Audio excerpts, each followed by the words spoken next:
السلام علیکم ورحمۃ اللہ وبرکاتہ۔ آپ کا بھائی فیض اللہ آپ سے مخاطب ہے۔ آج ہم سبق پڑھیں گے، یہ مخرج نمبر 2 ہے حروف حلقی کے متعلق۔ یہ آپ کے سامنے گلے کا نقشہ بنا ہوا ہے، تو یہ حروف حلقی ہے۔ حلقی کا مطلب حلق، حلقی سے یعنی حلق سے نکلنے والے حروف۔ حلق سے نکلنے والے حروف کتنے ہیں؟ 6 ہیں، اور حلق کے 3 حصے ہیں۔ ایک حصہ اقصی حلق جو سینے کی طرف لگا ہوتا ہے، نیچے والا اقصی نیچے کو کہتے ہیں۔ وسط حلق، حلق کا درمیانی حصہ۔ ادنا حلق، حلق کا وہ والا حصہ جو منہ کی طرف والا ہے، منہ کی طرف ہے۔ حلق کا وہ والا حصہ جو منہ کی طرف ہے، منہ کے ساتھ ملا ہوا ہے۔ یہ 3 حصے ہیں۔ حروف حلقی 6 ہیں اور 3 حصے ہیں، تو ہر حصے سے 2 حروف نکل رہے ہیں۔ یہ گویا کہ 3 مخرج ہو گئے، 3 مخارج۔ مخرج نمبر 2 حمزہ، ہا، یہ اقصی حلق سے ادا ہو رہے ہیں دونوں حروف، حمزہ، ہا۔ مخرج نمبر 3 عین، ہا۔ مخرج نمبر 3 وسط حلق ہے، یہاں سے کون سے حروف ادا ہو رہے ہیں؟ 2، عین، ہا۔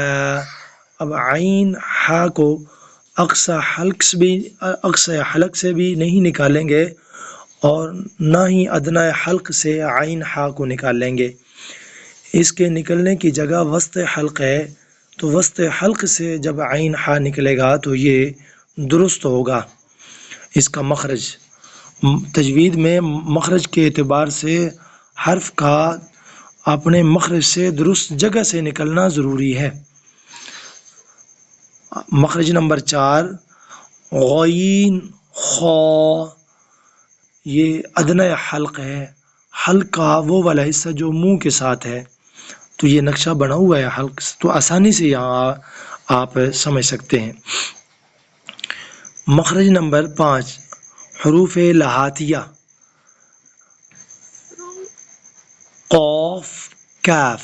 یہ کوا، یہ تیر کا نشان، یہ بڑا ہوا ہے نشان، لکیر سی، یہ سیدھا وہ زبان کے ساتھ جو ہے نا وہ اوپر کوا سا ہے، تو وہاں جا رہا ہے یہ نشان سا۔ تو یہاں سے آپ سمجھ سکتے ہیں کہ قاف اور کاف کہاں سے ادا ہو رہے ہیں۔ اب تفصیل ہے، زبان کی جڑ جب کوے کے قریب سے نرم تالو سے لگے تو اس سے قاف ادا ہوتا ہے، قاف 2 نقطیہ۔ اور آگے مخرج نمبر 6 قاف کی جگہ سے ذرا نیچے منہ کی جانب، یعنی منہ کی جانب، ہونٹوں کی جانب، ذرا نیچے، گلے کی طرف نیچے نہیں مراد، یہ نیچے منہ کی جانب مراد ہے۔ ذرا نیچے منہ کی جانب ہٹ کر اس سے کاف ادا ہوتا ہے۔ اس میں یہ سمجھیے کہ قاف میں زبان کی جڑ جب کوے کے قریب سے نرم تالو سے، اب یہاں سے قاف نرم تالو سے اور تھوڑا سا نرم تالو سے منہ کی جانب آ جائے تو اس سے کاف، تو یہ قریب مخرج ہے ان کا۔ اس کا خیال کرنا ہے کہ جو 2 نقطوں والا ہے وہ قاف پر اور موٹا ادا ہو، اور جو بغیر نقطوں کے کاف ہے اس کو پر نہ ہونے دیجئے، وہ باریک ادا ہو۔ تو یہ آج کا ہمارا سبق ہے۔ ہم نے مخرج نمبر 2، 3، 4، 5، 6 پڑھ لیے، اور اس سے پہلے مخرج نمبر 1 پڑھ لیا ہے، جوف دہن۔ تو یہ ہمارا سبق، اور مخارج کے بعد پھر ہم قاعدے کا سبق آگے چلائیں گے، اور پھر پراپر ہم اس کی مشق بھی کریں گے کہ یہ ہمارا حرف کہاں سے نکل رہا ہے، واقعتاً اپنے مخرج سے نکل رہا ہے یا نہیں۔ اپنے مخرج سے ہی حرف کو ادا کرنا یہی ضروری ہے۔ جب حرف اپنے مخرج سے ادا نہیں ہوگا تو پھر یہ حرف یعنی تبدیل ہو جائے گا۔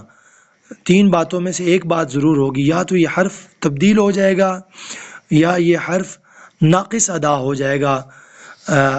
تو ایسے کر کے یا یہ ایک اختراع یعنی کوئی نیا حرف آ جائے گا، تین باتوں میں سے ایک بات ضرور ہو جائے گی جب اپنے مخرج سے جو ہے نا وہ ادا نہیں کریں گے، یا تو یہ حرف ہی نہیں رہے گا، یا حرف ناقص ہو جائے گا، یا ایک نیا حرف ادا ہو جائے گا۔